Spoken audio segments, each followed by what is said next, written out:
The NFL season is finally here, so make sure you're ready with NFL Sunday Ticket and YouTube TV. It gives you the most live NFL games all in one place, exactly what you need to make your Sundays more magical. Sign up today at youtube.com/Sunday Ticket. Local and national games on YouTube TV. NFL Sunday Ticket for out-of-market games excludes digital-only games. When you need mealtime inspiration, it's worth shopping Kroger for thousands of appetizing ingredients that inspire countless mouth-watering meals. And no matter what tasty choice you make, you'll enjoy our everyday low prices. Plus, extra ways to save, like digital coupons worth over $600 each week and up to $1 off per gallon at the pump with points. So you can get big flavors and big savings. Kroger, fresh for everyone. Fuel restrictions apply. What's good, boys and girls? Two-Footed Extra, Thursday, September 26th. Hope you're all well. Let's get straight into the news. There is a scandal brewing over MPs, particularly Keir Starmer, being given free sports tickets. Keir Starmer, I think, was spotted in the box at Arsenal or something, the director's box at Arsenal, and was forced to answer some questions on it, and I thought his answer was fine. They invited him to be in the director's box. It's got no value because you can't buy a seat in there, and he's an Arsenal fan. So the alternative is that he has to buy 5 or 6 season tickets all seated together because of his security detail. I don't see an issue. I really don't. I think we cry too much about a lot of different things. Takeover will bring stability and clear up noise, says Sean Dyche of the impending Friedkin Group buyout of Everton Football Club. The FA has charged Mazic of Preston for biting Owen Beck at the weekend, and about time that they charged him. It only took them a few days to figure things out. You could have charged him that evening. It was so obvious. Right. Where are we going next? Oh, yeah, there's a good story here. It's about an 80-year-old gentleman, Jim Barron, who is currently the assistant manager at Bath City, which is quite remarkable. He lives his round trip is 172 miles. He lives in Binfield in Berkshire. And he travels to Bath twice a week, and then once for training, once for games, to be their assistant manager. He will turn 81 in October, and he still does it for the love of the game. And he's had a fascinating life as well. He played against Pele once in the 70s. Played for Connecticut Bicentennials when Pele was with the New York Cosmos. Give that story a read. It's really good. It's really good. What else do we have here? Can women's football become big business in time? I think it can for sure. Euro 2024 fuels 14% increase in football-related arrests in England and Wales during the season.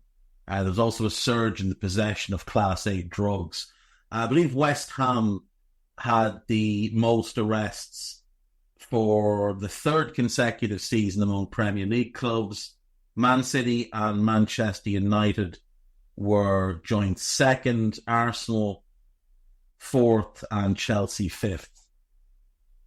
That's odd. What are you getting arrested for? Behave yourselves. What else do we have here? It's a piece about Southampton's fan view and what's going on there. The views of the fans and how they feel about the manager.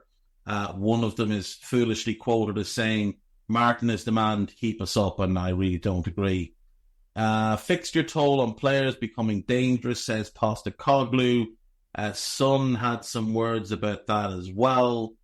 There's a piece about Crystal Palace and the view of the fans, talking about the loss of Michael Elise and not being able to replace a player of that calibre, which is absolutely fair. Michael Elise is... he will be considered a world-class player by the end of this season, without question. Without question. What What else do we have here? Test your knowledge with our Premier League strikers quiz. Okay, this isn't loading for me. Oh, here we go. Which of these two has more hat-tricks in the Premier League? Wayne Rooney or Harry Kane? The answer is Harry Kane. Yeah, that is correct.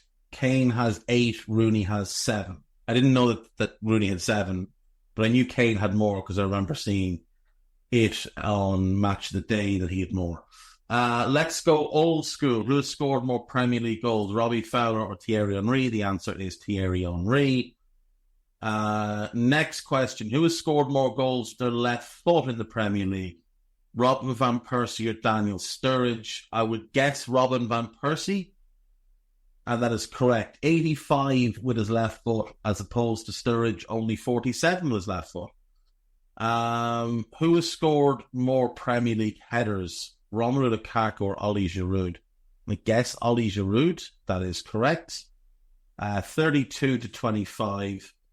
Who has the better goals per game ratio in the Premier League? Shearer or Aguero? I'm almost certain it's Aguero. It is Aguero. 0.67. A goal every 0.67 games. That's not right. It's 0.67 goals per game. And Shearer 0.59 goals per game. Two of the best forwards the Premier League has seen, but which one has more goals in the English top flight? Cristiano or Drogba? Oh.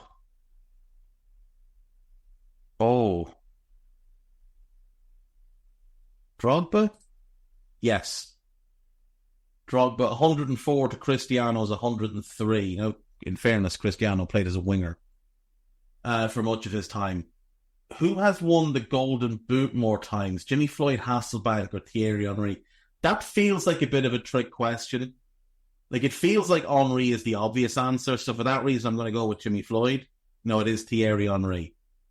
Henry has 4 to Jimmy Floyd's 2. I did say, though, it seemed like the obvious answer was Henry. I just thought it was too obvious, so yeah, I've made a mess of that. Which of these players has scored the most top-flight goals in the penalty spot? Jamie Vardy or Troy Deeney? That's definitely Jamie Vardy. Yeah, that's correct. 2 more questions. Who has led the most goals in a single Premier League season? Erling Haaland or Mo Salah? It is Erling Haaland. And finally, who has the most goals in a single calendar year in the Premier League? Haaland or Kane? I think it's Kane. It is Kane. Right. So I would have gotten all of them correct, except I thought I was being clever. I thought they were being clever, and I thought I was being clever. So I got one wrong. That's a good quiz, though. That is a good quiz. Right, back after the break with the gossip.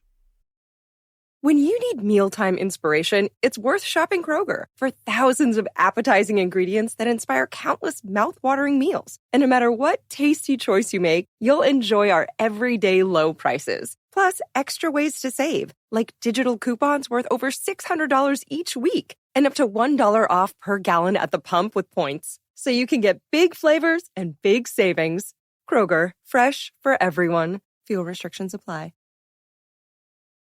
Right, welcome back. So, Liverpool are ready to move for Rodrygo. If Mohamed Salah leaves Anfield at the end of the season, that would be about the best quality replacement you could get, but he's not really a right winger, so you'd have to shuffle things about. Everton's prospective new owners, the Friedkin Group, want to bring in Maurizio Sarri, who left Lazio in March as the new manager. Now, he was linked to Roma. He was linked to Roma before they appointed Juric, so maybe there's truth to that, or it could just be 2 + 2 = 5. Juventus are hoping to extend Dusan Vlavic's contract until 2028 or 2029, although negotiations are reported to be at a standstill. He's recently been linked with Arsenal. Yeah, fair. Manchester United remain interested in Jared Brandtwaite and will make another attempt to sign him in 2025. I actually don't believe that, to be honest. Bayer Leverkusen's Netherlands right back Jeremy Frimpong will be high on the list for Liverpool to replace Trent. If he leaves in the summer, I can see that. Chelsea are targeting Castillo Lacaba. as they aim to sign the world's best young players. They haven't signed any of the world's best young players yet. I mean, maybe Estevao, maybe Kedri Páez, but they're playing in South America, so it's very hard to judge how they will do. The physicality is going to be an issue for Estevao, without question. He plays the exact same position as Levi Colwill. Now, maybe they're going to play him as a left-back. That could work. That would be a very strong left side then, with Colwill at centre-back and him at left-back. That I could see working really well. Victor Boniface is on Chelsea's shortlist. There's no such thing as a Chelsea shortlist. They just have a list of every player in the world and they just try to buy them all. Barcelona see Diogo Costa as a long-term replacement option for Marc-Andre ter Stegen. I'm not a fan, but I know a lot of people that do like him. Manchester United want to free up space in midfield and could let Christian Eriksen and Casemiro both leave in January. Christian Eriksen's currently playing really well. Casemiro's not. You let Casemiro go. He's also on far more money, so you let him go.